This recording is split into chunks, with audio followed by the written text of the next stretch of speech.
Yeah lah, Goldilocks.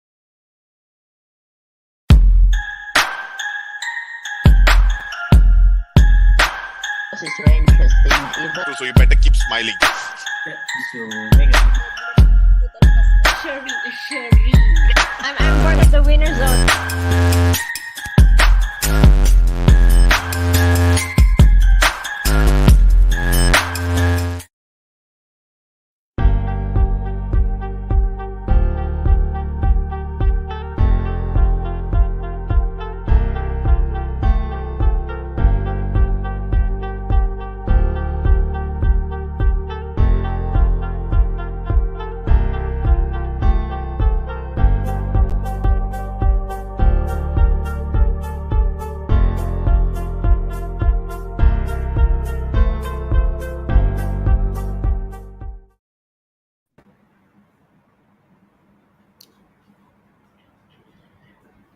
Hey, Selamat Hari Raya. siapa tu Welcome kat to my sini? kampung. Tak kenal my co-host hari ni. Siapa tu ah? Saya lah, itu Naina Muhammad daripada itu negara juga. Oh, itu negara. Okay. Bagus. Welcome. It's so good to be back. How are you, Shireen? I am so good and refreshed. As you can see, I'm still in my kampung, enjoying my lemang and my ketupat. You know how many years it's been since I had authentic lemang and rendang, and I can still taste it. I can still smell it in my hand. I'm waiting for the open house to happen. I haven't got any open house yet because I was not around to attend. Yeah. You only have tapas, but tapa. You have tapas. Yes, and dance, Shall we start? Yes, we should. We should, James. We should. And yes, I am doing the opening. Oh, yes. I'm just so excited. It's been so long. I actually forgot how this happens. It's like, today is our HRTV. What? Really? Honestly? So anyway, hey, what's up, everyone? Welcome back to another episode of HR Intervention Season 2. My fingers are disappearing. Yeah, it's disappearing into your kampung house. Yeah. My makcik is still doing lemang at the back there. Makcik doing lemang, my grandmother doing the pulut. I don't see the smoke coming out. Usually there's that smoke up coming out to the asap coming out. That's only when you come, okay? The whole kampung house will probably burn down. Yes, I'll burn it right down. Anyway, we're so excited and honored to have all of you here, and we're even more excited because we have a really interesting topic for today, and we can't wait to bring our long-haired, beautiful speaker in just a bit. But first, a little reminder for you guys. FYI, this is a live show. Yes, there is no retake, so whatever is said and done.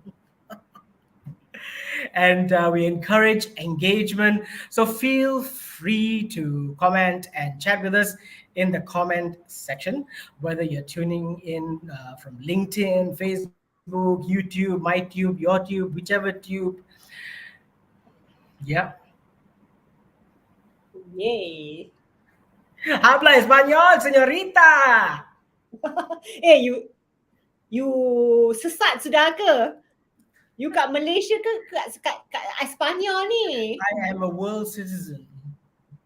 Yay. Okay, seems like our back end team, one of them is on maternity leave, so we will continue on. Congratulations to our amazing producer, director, guest relation officer, blah, blah, blah. She has produced our next talk show host. Yes, and we shall be replaced very soon. by this Yeah. little baby boy of our producer. Congratulations to our Nina. Thank you so much. We can retire finally. And the baby is just 1 year old. I can't wait to go and cuddle and bite. Oops, did I say bite? Yeah, bite the baby's cheek because it's so cute. So Ganasnya before, nanti. before we chat further, let me just tell you a little bit about this show. HR Intervention, also known as HR TV.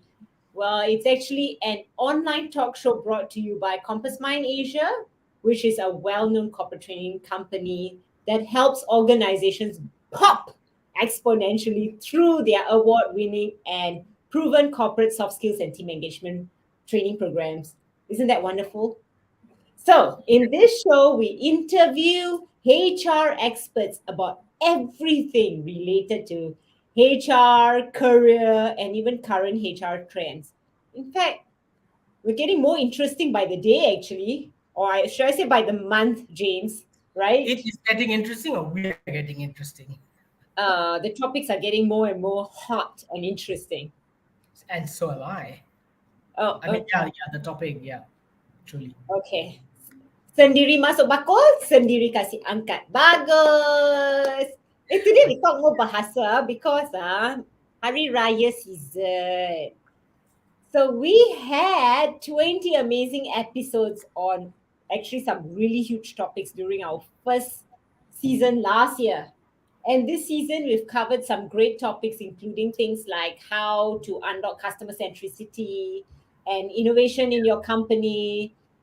In one of our previous episodes, we also have had a great episode on the culture advantage with one of the LinkedIn influencers, Azif. I'm sure a lot of you know him, right? All these episodes are, James, there is a replay of these episodes on my Yes. YouTube channel, which is Shireen Kelly. So if you want to watch any of the replays from season 1 or even season 2, make sure you hop on onto the YouTube, my tube, whatever tube, like James says, which is under Shireen Kelly. Just type Shireen Kelly, you'll find us. Yeah, just before we took the long break for Raya, and that I didn't realize that there was so many holidays, right? Wow. So we had the amazing speaker who spoke about what? Culture. Culture? Oh, you're talking to me? I thought you're talking to yourself. Sorry. Yeah, culture. Yeah. Innovation, customer centricity and innovation, wasn't it? Yes. The topics were amazing. I mean, we have absolutely this 1 hour is just not enough. So let's get on with it. Basically, the show is for everyone who has a job, who are looking for a job, in between jobs like me, getting a job, thinking about having a job like me. Whether you are a freelancer, a business owner, fresh grad, job speaker, or especially if you are in HR. Yeah. Basically, anyone who breathes, eats, grows. Is that right? Yes. Don't talk about eating anymore. We'd love to see who's watching us. We've had audiences from all parts of Malaysia, Shireen, and even around the world as well. So Yeah. please comment away and let us know who you are and where you are from. Yeah, it'd be better Tell knowing. us whether you missed us, all this while that we're back. Your lunch is never going to be the same ever again, every other Wednesdays. And before we dive further into today's topic, for those of you who don't know me, I am James Sassi, the sometimes director of talent, the sometimes,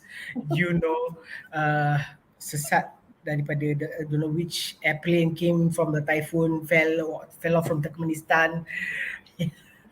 And with me is And I am Shireen Kelly, the Managing Director of Compass Mind Asia. And this is HR Intervention Season 2, Episode 6.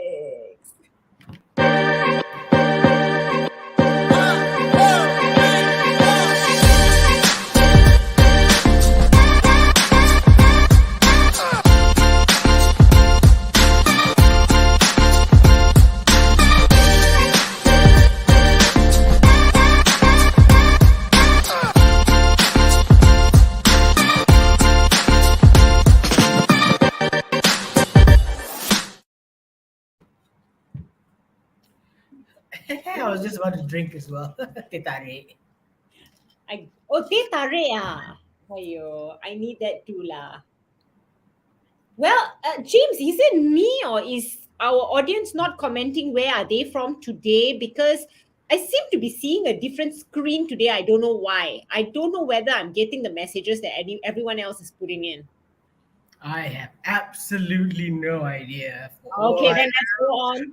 We just go on with the show because we have so much to cover. Oh my So goodness. little time. Yeah, and I'm really interested in what our guest has to speak. And she's here. Oh my gosh, she's a guest as well. Malar, you're not supposed to be a guest. Get out, get out, get out. Come back here. Come back to the studio. She's there. She's here, there, and everywhere. And she's a veteran of our talk show, right? Anyway, welcome again, everyone, to those who have just joined us. Comment down below or by the side where you are tuning in from. And for those having their lunch break, let us know what you're having. Lemang. Yeah, you're having leftovers because, I was literally asleep when the phone went buzzing. It's like everybody was wishing Selamat Hari Raya. I was like, hello, it's tomorrow lah. Can you just keep quiet lah? And I'm like, my ex-colleague invited me. She said, come for Raya on the first day. I was super excited after 2 years going back to her house to have authentic food. And I was like, what? Raya already? Did I sleep through the first day? Little do we know it was a surprise Raya. James, do you know our back-end producer, one of them, Faiz? He actually said this. He said, for me, it was not Hari Raya. It was Hurry, Hurry Raya. He said it was such a hurry, nothing was actually prepared. So he went wild and, it was really a last-minute thing because Raya not came. the only one. I had my ex-school friends from, high school. They were like, nasib baik aku dah beli ayam minggu lalu. Didn't have to queue up to buy chicken. James, you know what? I think we're being rushed by Gerald. You see, he said, waiting to hear from Malar. So he started listening to us. He's waiting for Malar. Hurry up. Better bring her up. Right, Mr. Gerald Fernandez. Hang on. Anyway, feel free to share with us what you guys are doing throughout the Raya month or did throughout the Raya month. Like me, I'm still stuck in the kampong house. So let me be the one to introduce our guest before we go further astray and Gerald make any more comments and tells us to shoo away. Let's get into the topic of Hari Raya again. Did you all manage to balik kampung or organize an open house? Perhaps even going to someone's open house, which I nearly missed. I slept through and then the phone buzzed. Luckily, I had my baju raya all ironed and, set out. So, who's our guest? She is the founder of Hearts and Minds, a business skills training house specializing in emotional intelligence, application in organization and workforce development. Yeah, that's right. And she's been not attached, but really attracted to the emotional intelligence area, where it really has helped her understand her emotional self too. For the past 18 years. Knowing her, I had the pleasure of, taking her from one room to another in one of our conference, and I was just out of breath. Just literally talking to her. It was You mean amazing. she took your breath away? She took everything away. Emotionally. Breath away today. Anyway, let's forget about us. Let's just. Yeah. Actually, it's more about her. So for the past 18 years, she has helped many shift their mindsets and behaviors through a process of self-discovery in finding the purpose and meaning in work and life. I mean, there has to be a balance, right? Work and life. Not everything work. Wow. Yeah. Basically bringing out the best authentic self of people. So without further ado, James, shall we welcome Malar Villi? Hi, Malar!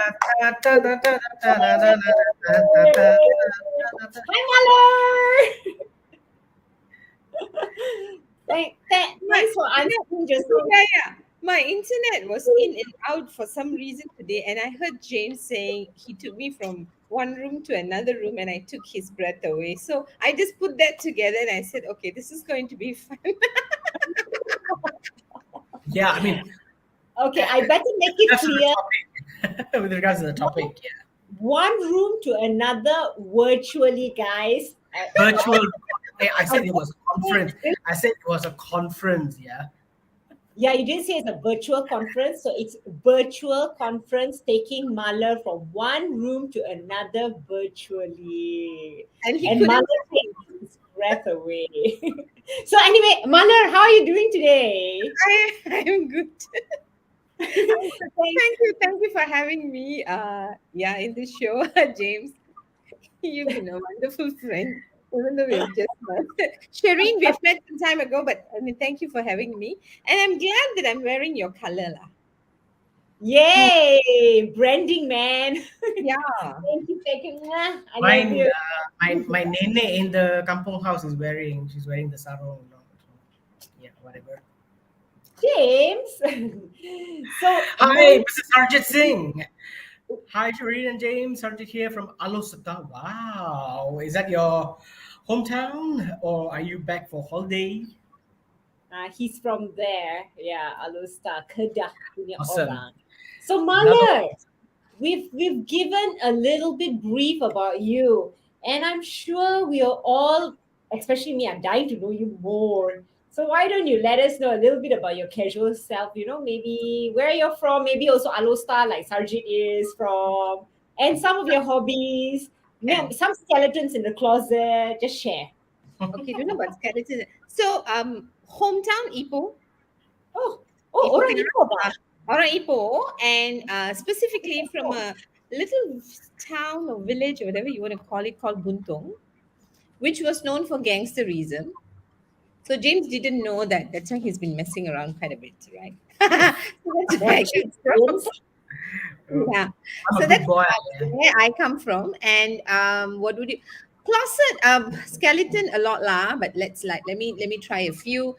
In terms of hobby, what would I consider? I love dancing. I love dancing to Tamil tunes, Indian tunes, Tamil lyrics specifically.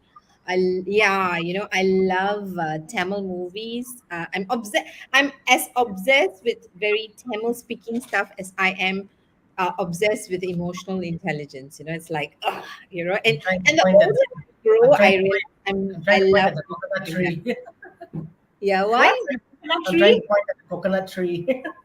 Oh, Okay. around the coconut tree. No, I think people who say that are not updated with the Tamil movies or generally the Indian movies.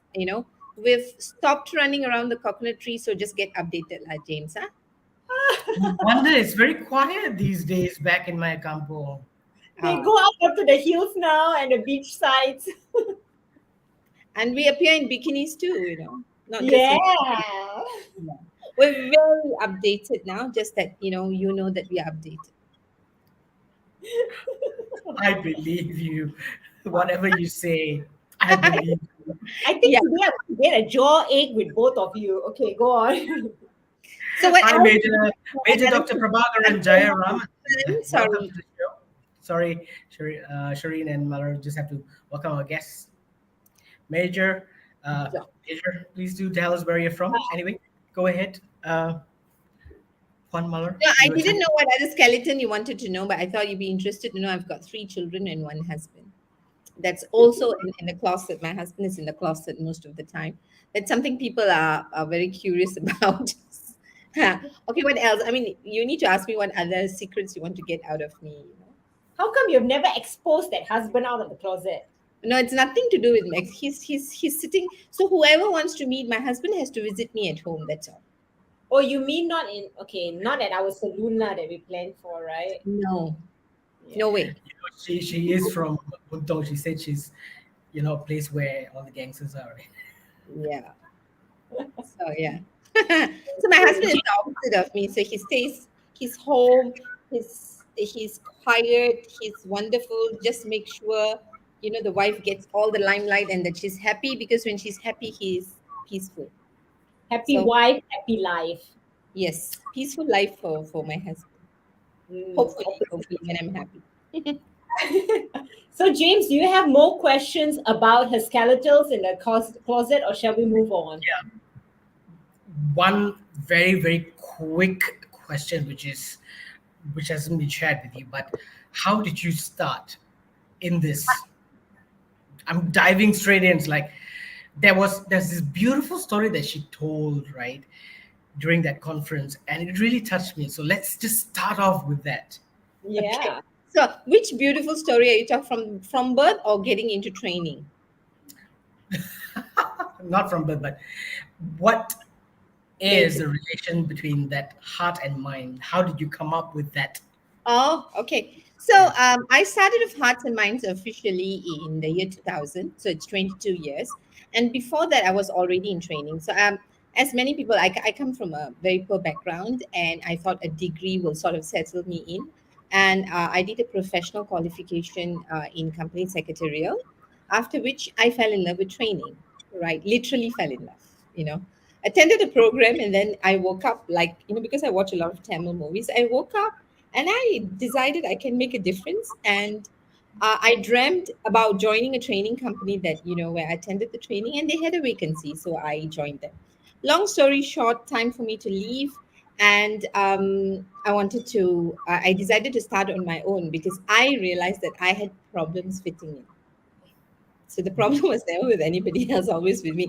So the good thing is I recognized I had problems fitting in, so decided to start. And the one area that I have been in search of myself, is in the area of emotions, because people who know me will know that I'm emotional, and I used to get criticized a lot for that then and still now. And I was very curious because I didn't know how not to be that way, right? And so, of course, I got into training. I wanted to become this motivational speaker and change everybody's life. And so when I was thinking of a name of a company, I wrote down all this very clever stuff. One day I just woke up with the name Hearts and Minds, right? And I actually spoke to the first person I bounced the idea with was, I don't know whether you know Terry Netto. Yep. Yeah. So he has been a very, very good friend and mentor. So I got so excited, and I told him, and he said, "How do you feel about it?" And he said, I told him, I said, "I feel right about it, right?" And why Hearts and Minds? Because I think all of us would agree that there's a lot of work and research around the mind, where I think the mind is idol worshipped after God. Hmm. Like, what's great after God is the mind, right? So we idol worship the mind. And I think there's a lot of information available there about the mind, even when I started 20 over years ago. But I felt that heart was a bit mysterious, and I was curious about it because I needed to settle in with myself because of the feedback I was getting. And I was thirsty and hungry for success. And the feedback I was getting is, you need to, like, cool down, you need to chill, you need to be professional, you need to be this. And I wasn't fitting in any of that spaces. So it was really in search of myself. And I decided to put hearts before the mind because the mind has already been taken care of, and I thought I'll take care of the heart. And here I am today.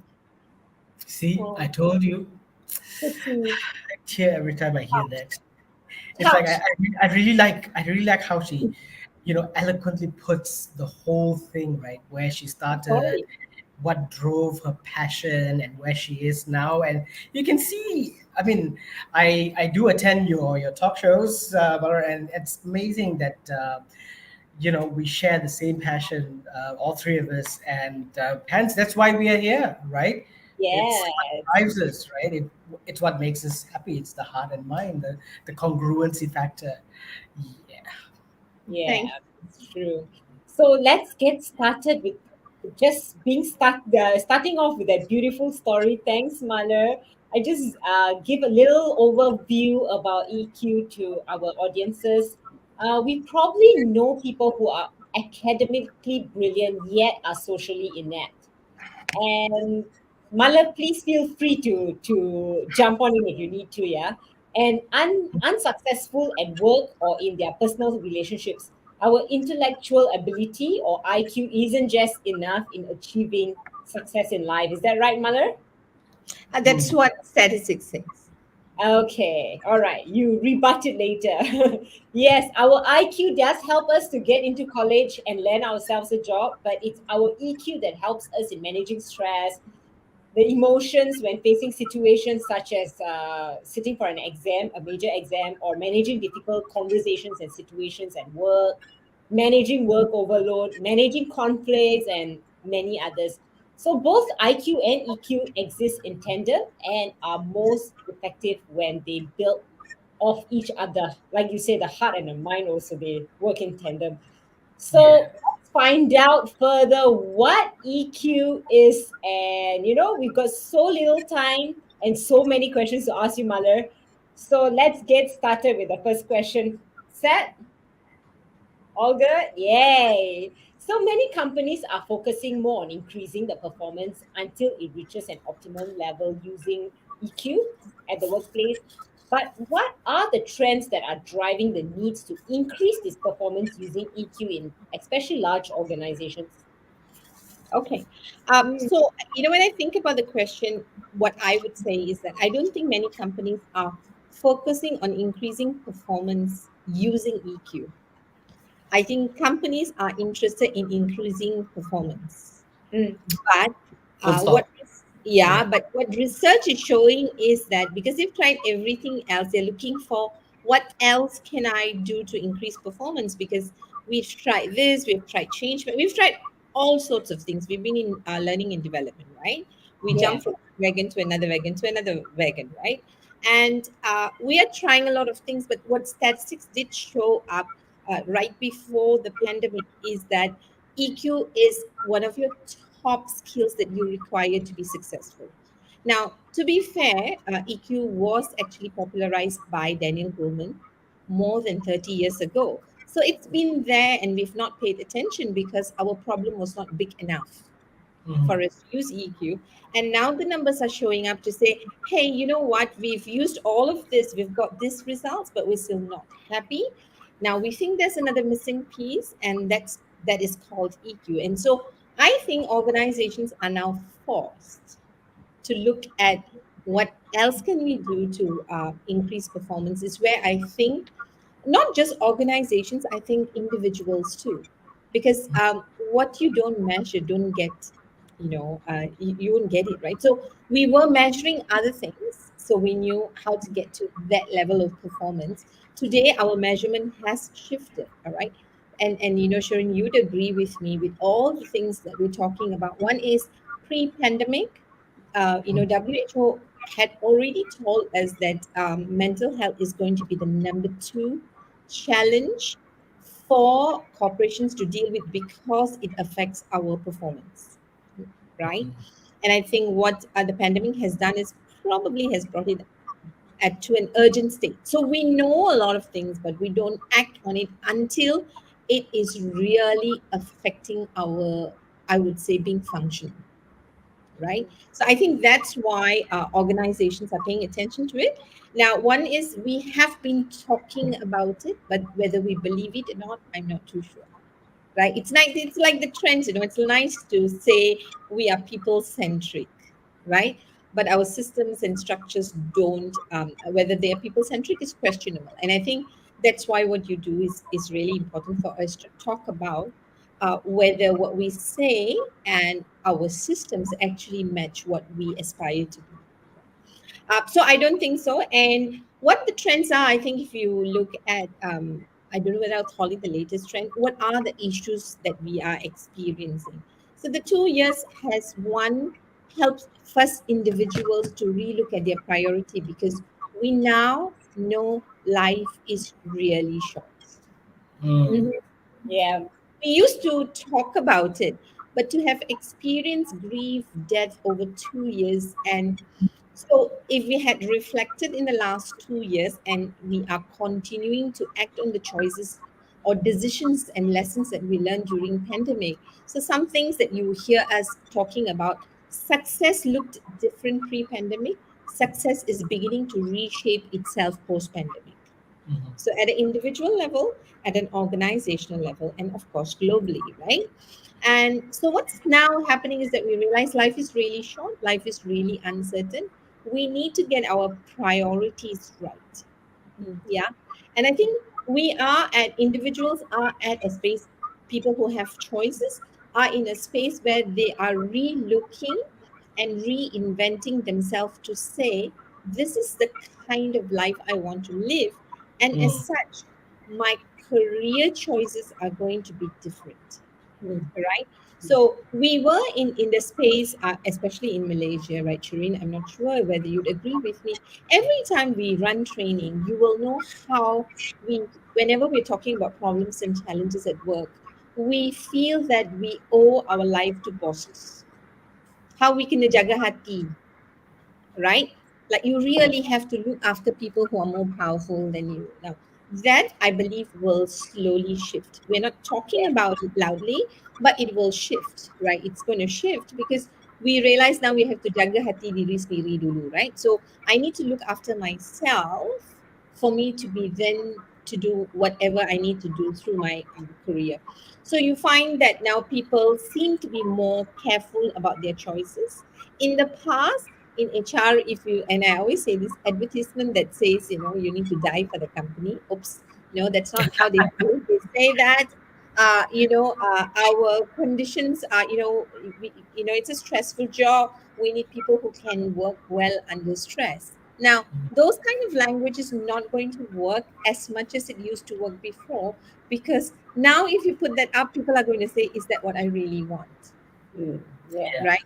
So that's shifted. So attrition rates, now you realize talent was already a challenge. Now to recruit talent, earlier the younger talent were difficult to recruit because they were recruiting companies. Now Mm. even the more mature talent, they're beginning to rethink life. They're beginning to rethink not work-life balance. We are looking at work-life integration. So a lot of things has shifted at an individual level first, and at a very deep level for the individuals, right? And HR is the heart of the human heart. And if we don't shift, even though we know what it takes to get people to the optimal performance, if you don't attract the right talent first and keep them, right? So that they keep getting to contribute to the organization, it's going to be challenging, not just for HR, but for the leadership team. And I think that's the problem that we're having. And, the latest trend that we see is also hybrid, right? Hybrid Yeah. working culture, right? So earlier we went from working from the office to working from home, right? And we thought that was painful and we got used to it. Now people are reluctant to come back to work, and our bosses haven't changed. They thought 2 years, fast forward, what do? We go back to what we used to be, just like how the roads are, right? But a Mm. lot has changed. So we have not become relevant. We have not integrated the shifts, and I think that that is actually the challenge that we are having right now. That I'm not too sure whether we are looking at. So I'm not sure whether I answered your question, but these trends are what is pushing leaders to say, now I tried all of that, which was, I would say, easier, but the answer might be lying in what it means for people to bring their whole self to work, which is being heart centric. And we all know all this mushy stuff doesn't make us look so professional. So it's a bit tough. Lah. Mm-hmm. That's really interesting. But as you were talking, right, it got me thinking. Now, there's two things here that you've mentioned, right? Um, uh, HR needs to, move with time.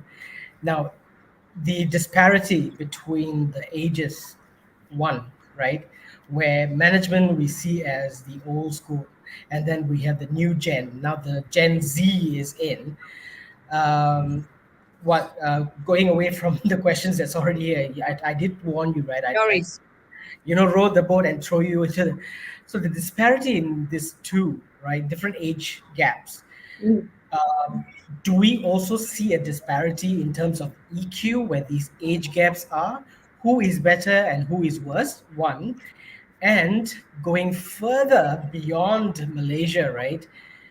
Um, is this problem very Asian centric where we die for the company? or is Okay. it globally? Yeah, or is it Okay. just So yeah, both ways you decided to crucify me in public, but how am I going to the okay? first? Yeah, so I've got my defenses. So first and foremost, I think the problem with us is that we don't look at context. We love generalize. So I'm going to just throw back the question to ask to all of us, in the audience, right? Yeah, Have the you, audience. Feel yeah, free to jump in. have Yeah. we met people who are from the so-called older generation who are not emotionally intelligent? And the answer is yes. Number two, Shireen. Oh, sorry. have we met young people who are more emotionally intelligent than some old people? So it's not about generation, right? It is really about what we've been exposed to, what skills we have practiced. So I think if we are seeing a trend among young people who seem to lack emotional intelligence, my question is what first and foremost, how did you arrive that they lack emotional intelligence? One, right? So if you tell me why you think they lack, then I want to know whether in their upbringing from home to education to the workplace, whether they've had opportunities to flex these muscles first. So we every generation brought in something to the table, and what we brought into onto the table is what we were naturally good at. Now, what were we naturally good at? Whatever you practice, you became good at it. Whatever was valued, you practiced it, right? So I am not so much into the generations. I think we all bring some talents, natural talents, some natural gifts, as well as competency to the table. What we need to, all of us need to check in is that whatever was true for me yesterday, is it still relevant today? And am I updated? And what we need to do is we need to keep updating our software if we want to stay relevant and be in that space of living our life to the optimal level. That's a Okay, so great sorry. The other one was whether it's Asian or not, right? Again, I would say that I think it depends on whether we are helpless or we are empowered as a nation Hmm. or as a community. All right, you can be superior in one place and inferior in another place, right? So I think so it's not so much of Asians are better, Westerners are better. It's not that. I think we need to see in context as to what is our reality, what have we been exposed to, how much of choices we have, how much of resources we have, how much of equity we have in the places that we grew up. How do I feel about myself? How am I treated? What are the systems programming me for? If my systems that I live is programming me for helplessness, I'm going to feel like a victim, and there's nothing wrong with that, right? True. So I think those are my ways of not allowing you to crucify me in public. James, we are talking to the expert. James, you can shoot her with any bullet. She's got her ammunitions all ready. I knew she would, be able to ace this, right? Yeah, it's how you arrive, right, at the workplace as the person that you are. Are you ready emotionally, etc., etc. So it doesn't really matter where you are, which country you are working in, which company you are working in. It's yourself, your emotional well-being, yours, how the person that you go to, the person that goes to sleep and wakes up in the morning, is it the same person that arrives at work, or do you put on a different mask? We can go on and on and on with that, but Sorry, James. I'm going to butt in there, and I'm going to say that when I entered the training industry, I thought it was all I can do. Anything that I set my mind to is where I started. But now I know I can do anything, but I can only thrive very well if I am in an environment that supports the anything that I want to be. We cannot undermine, underplay the power of the environment. And we talk about culture in organizations, right? Why is culture important? Because when we talk about organizational work, this is the problem, right? We focus on culture, the systems and the structure, but we forget about personal development. I mean, Shireen, you've been in this place, right? You know how difficult it is to sell personal development programs, because uh, even the gods in HRD. Are there? There are gods in HRD. Even gods in HRD say that we pay better for skill set. Yeah. And emotional intelligence and soft skills, which is actually essential skills of life, is not considered skills. I mean, if you live in a system that says this is important, but you know what, I'm going to pay you peanuts even though it is important. That's a And you get system, monkeys to work for you. right? Ouch. Sorry. So the gods, so we know gods, have systems, and we fall into the systems, and we need gods to pay attention to the system, right? Because they are forming the system. Because then what happens for us is that what get measured get delivered, right? So if you're being measured for only hard skills, that's what we've been getting so far, right? Mm. If you're not measured, so it's like leaders, right? We say we want value centric leaders, but in your KPI we don't measure them for calling people stupid, for calling people names, for abusing people, for taking credits from people. We don't measure for all of that, even though I can have a video that comes out, right? So as long as you don't measure that, let's not say we're serious about it, isn't it? Yeah, and Semangat. excellent. That's why, you know, companies that realize the importance of talent actually hire specialists like, ta-da, talent managers. So they leave talent to those who are subject matter experts. They know the whole talent cycle. They know how to spot a talent. They know how to grow talent. They know how to fit talents in the organizations emotionally, etc., etc. But this is such an amazing topic, as we said, right? So we've got comments already. Lots So of them and all are cheerleading Malar. They're loving what you're saying. It's yeah, really amazing, from Gerald to Logis to Sarjit. I want to read Sajid. 'Cause I was reading Mr. Sajid's Okay. uh, comment, right? Older generations, Shireen, he's talking about you, right? Older generation had Whatever greater my focus on character, ethic, while younger generation has greater focus on the personality ethics. The traits and values emphasized is different. Resilience, perseverance, and other traits were stronger in the character ethic generation. Mm. So the older generation, you see, Shireen, you are more resilient and stronger. whatever you want to say, but we all know the truth. The But having said yeah. that, having managed talent, right? The Gen Ys, right? When I was challenged to get a new idea, right, from my previous company, and I said, throw it to the management trainees. These are the young management trainees. They've just come out of university. They have a fresh idea on how to drive this product, how to market this product. And you know what? The boss said, here is unlimited budget. So I sent them out to Taiwan, to Thailand, to Singapore, blah blah blah, just to go out there and do research. 1-2 days, come back, put together a paper and present it. And you know what?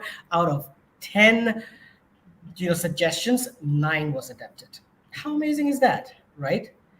So, as you said, where the environment allows for such development, right? This is where you don't see these generational gaps, etc., etc. We just understand that, we each have our own strengths, etc. Um, Logeswari Danabalan. Yeah, she's got a question. Yeah, she has a question there. Then, how should I overcome the feeling of being a victim in those situations? Are you asking me the question now? Yes, That's it's Logan's question. So for you to Okay, answer. I love this question, Logis. Thank you, and thank you for the compliment. And I'm going to say a great shout out to Bag. Bag is our founder from Flow Profile.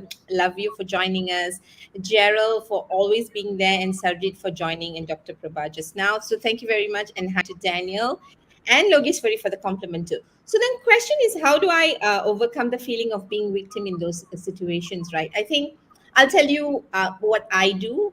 When I know how exactly do it, I'll write a book. But right now, I'll tell you what I do. I think life is quite straightforward. Some of us are really victimized, and we got to be real about it. But the question is, when you feel like a victim, are you really a victim? So what is a victim? A victim is when someone has got more power than you. So whenever you feel victimized, I think the question is very, very much really number one, where does the real power lies? Who is my perpetrator? Who gave the perpetrator the power? And if you gave away your power, just go and get it back. I know it sounds simple, and I'm not sure how practical it is, but really, I think we talk about having a victim mentality. I think what we need to do is we need to shift that into being accountable for who we are and how we show up, right? I think when we point fingers at another person, that the person is the reason, what we are doing is that first and foremost, we have given our remote control away to another person, right? So I think first part is surely the mindset, right? Now then you need to check your mindset with what I would call, we need to do a reality check. So whatever, in whatever spaces where I feel like I'm a victim, right? I can either react to that situation or respond to the situation. So I'm going to give you an example of a victim statement that I grew up with. Mm. May sound a little biased. So I grew up in a very Tamil speaking town called Buntung, right? And there were a lot of gangsters. And we'll have politician coming over when I was just very, very young. And they'll always say, you know how the government is, they will never look after the Indians in this country, right?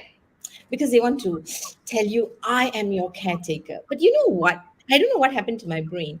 When my leaders told me that the government won't look after me, the message I got was not so much of that of a victim. I said, because now I know the government won't look after me, I now know I need to look after myself. So what do? I work very hard, Exactly. right? So whenever people say things to you, I think there are two ways to manage that. We can either react and say, yes la, poor me, I'm a victim, or you can say, okay, since I think I live in a system that may not work for me, let me see what is the value I can create within the system, right? And that's really how I think about it. Not everybody likes that, but if you would let me, I will probably tell you a story. Is that okay? Yes. Okay. Before There you was do, let me just there was say, Martin, let me just say, my machi from the kampong just now just shouted out, she's listening to you, all right? She said, with great power comes great responsibility. She's shouting at the back there. okay, got it, thank you. Right. So there was this guy, right? And he wanted to be successful, and his name is James. Uh-huh. And so James went around and said, I want to be successful, how to be successful, and all that. And, God decided, what, this James guy is like asking too many times too often. He sent a genie over, right? And so James asked, yeah, the genie's Shireen. name is Shireen, right?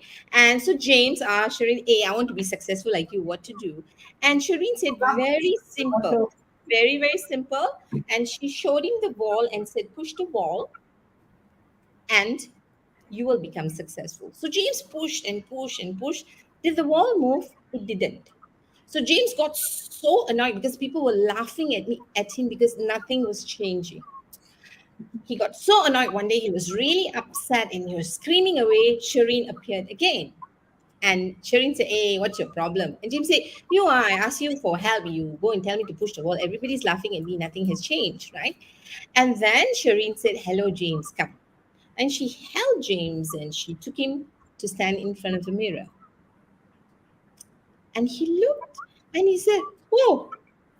He realized that his physical self was transformed. He had more muscles. And then Shireen looked at him and said, hello, you wanted to be successful. If you want to be successful, there are a lot of challenges. It's not a straight road. I asked you to push the wall, not for the wall to move, but for you to strengthen yourself. So, mindset shift or the growth mindset is not about what is happening to other people. It's not our reaction to the world.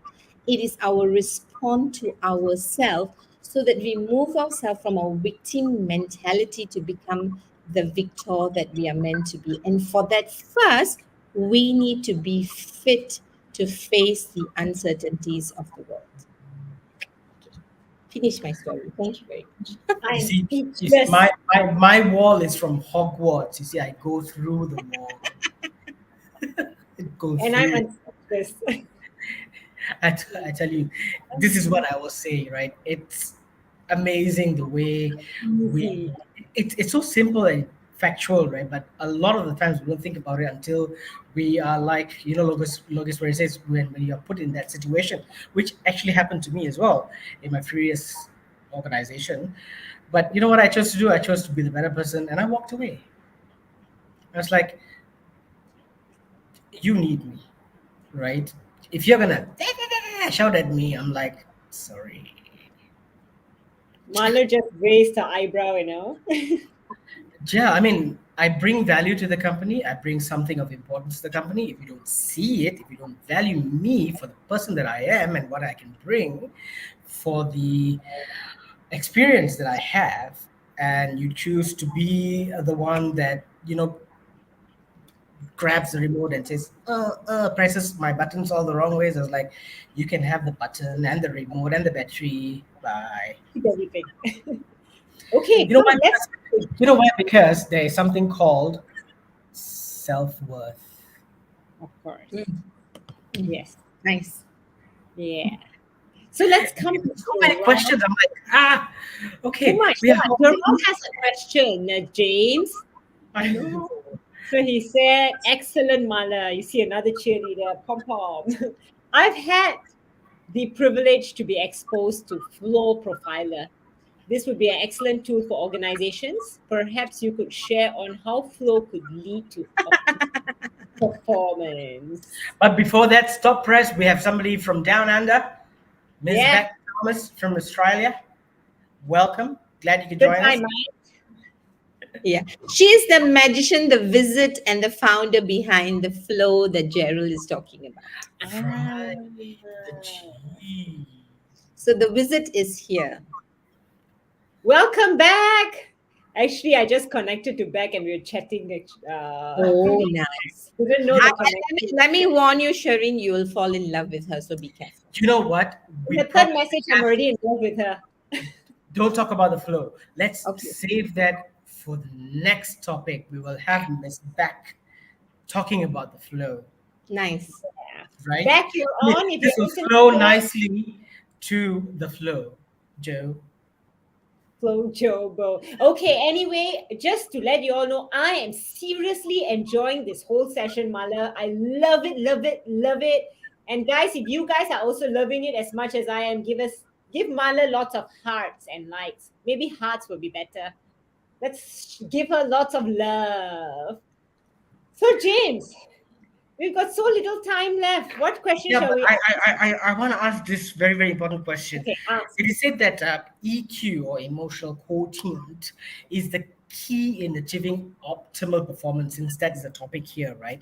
At workplace, both in present and in future. And earlier on, we did speak about the pandemic. Nobody was prepared. We were suddenly just dropped into the situation, kicking and screaming. Some of us were like, what the hell's going on?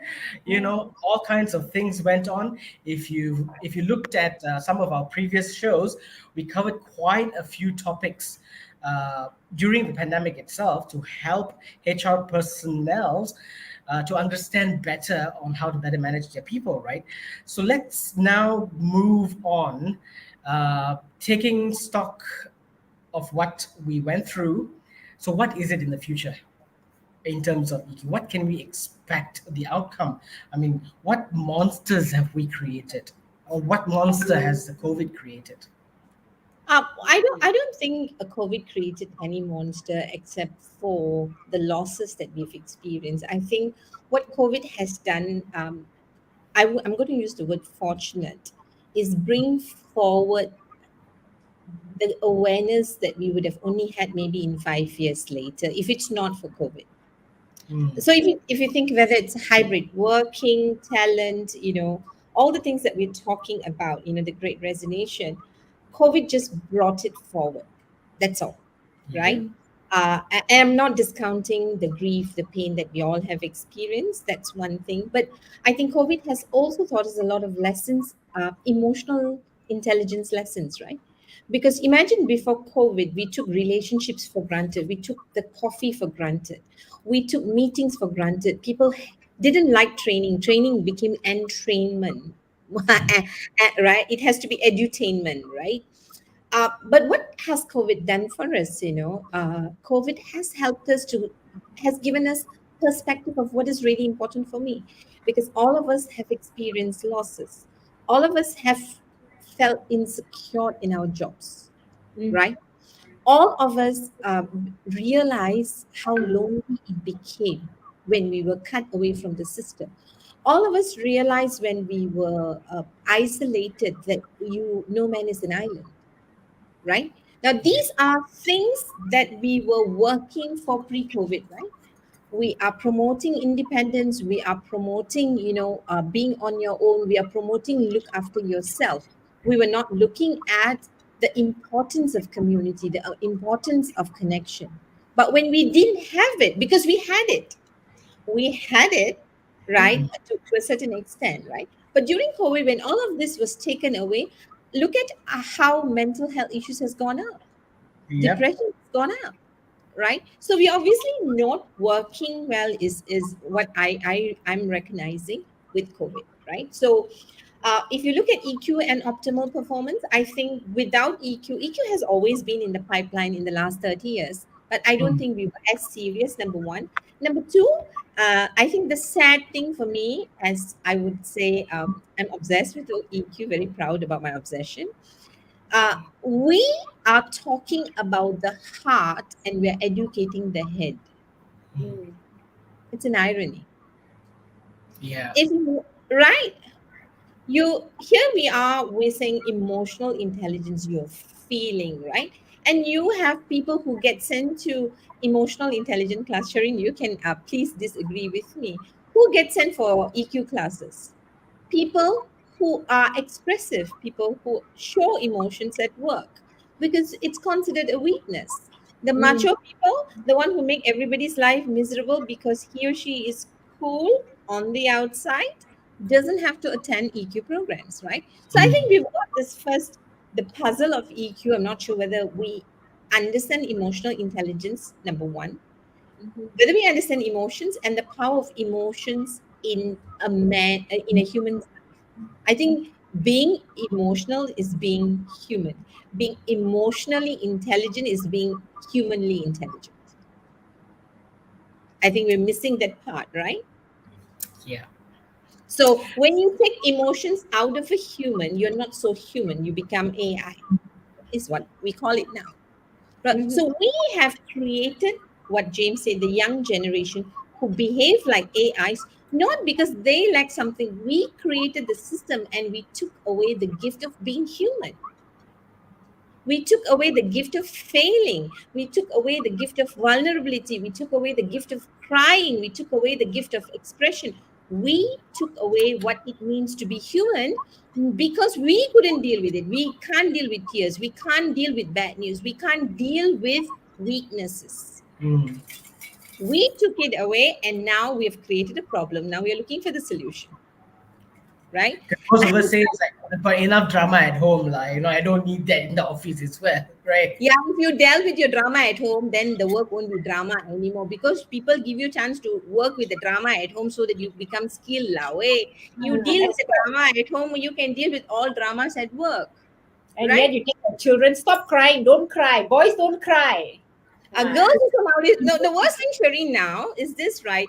Girls are beginning to think and believe that we don't cry because we are strong women. Right, men died faster because they didn't cry, but that's their problem. Now women live. We're getting into the bandwagon as well. So we're so big. See the question, right, Shireen, for us is this, right? Wherever we are, right, we've only become a more educated nation. But look at what education has done to us. If if EQ, right, if IQ If we learned how to use our IQ well, we wouldn't lose our EQ, Hmm. right? So we've become more educated, but are we living better lives? We have more illness than ever. We have more broken relationships I than think ever. there's going to be a part two to the Malar and the MQ. But to Yeah. save the mankind, here comes my brother with the same name who sails around the world, saving James all the Ho. ladies. James Fong, my brother. He literally sails around the world saving ladies. Okay, He just arrived back, so he's joining us late. from some kapal somewhere out in the ocean, but it's already 2 p.m. But can I just ask one last question before we go? Right. Should. The question is, what is, let's say, looking forward in the next 5 to 10 years, where technology like AI is coming into place? AI don't need tears and all that. We just program. It just does what it. Because at the end of the day, the bottom line is a company wants its profitability, right? I don't care about your emotions, whatever. Take it with you and go and stir the lemang at the kampong there. I don't care. So, are we going to be replaced by robots? Well, if we are competing with robots, we can't win and we won't have a place. If we Because they continue, don't cry like us. if we And continue to be human, the robot can't compete with us, right? I mean, the simplest example I can give you is whenever AI is introduced into our life. Thank you for calling ABC Company. For English, please press 1. Untuk bahasa Malaysia, tekan 2. like, Wow, can be reception also lah. Voice Now, recording, all good. that's my customer service training. Now, how long does it work? It works to make things efficient, to educate the customer. But then when you're talking about sophisticated customers, they want you to deal with their issue. And you will have in the call centers where clients are saying, hello, I want to talk to somebody. I want to talk to a human because a human can discern, Exactly. right? You know, sometimes when you have that press number one, press number two, and then they will have press zero to speak to customer service representative. and, What I and usually then do, suddenly you go, "Toot." one, Yeah. not talk to a robot. Because You're right. they repeat based on what you've. But you see, the sad thing is this, right? As human beings, if we talk about skills for EQ as skills for optimal performance, right? I think what's happening is because we have not practiced that skills that we had in our growing up environment, because our growing up has also changed, right? Mm. You see, in the past, we used to live with families. With families, there's a lot of drama. With drama, you learn conflict management skills. You learn a lot of people skills when you live with dramas, right? If you learn how to overcome it. Today, we live in single homes. We are sent to learning centers, right? There is no drama. We think we're creating a better world for our children. With that, we have also taken away the natural ability to get along with people, right, and to deal with complexity. And when you do that, you will not be able to compete with AIs because you have been programmed and skilled like an AI to give standard tick in the box answers. Now, Yeah. I think first and foremost, whether we've learned how to think and reflect and discern and make choices, and all of this has got one very big human element, which is to be courageous. With that, Wow. As I said, we are going to go into part two of this. More to EQ, discuss, deeper discussion. mean, it's a whole topic, right? But And and this is the I'm first sure time go on. we Yes, extended. friend. This is the Yeah. first time we extended past two. I mean, No, if you Malar, it's been wonderful, and really we've approached to the end of this session for the day. I can't believe how time has flied. Like I said, we have so many questions, but not enough time, so we had to rush into it. But it's been so good.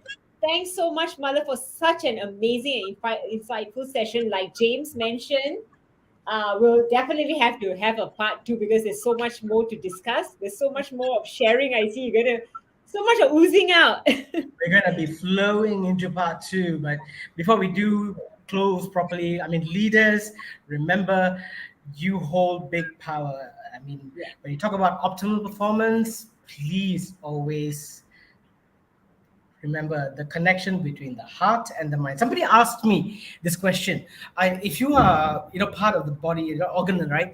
Are you the head or the heart? You know what my answer was? I am the saraf which connects the head to the heart. Check it out. My answer, right? Woohoo! Anyway, Beck says excited for part two. Beck, you will be another one who will be on the show. Please get prepared because we need to know more about hello.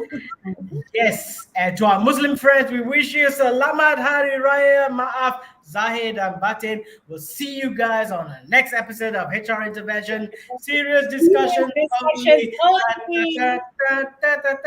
Bye. Mati, you buat lah tu apa lah Renda.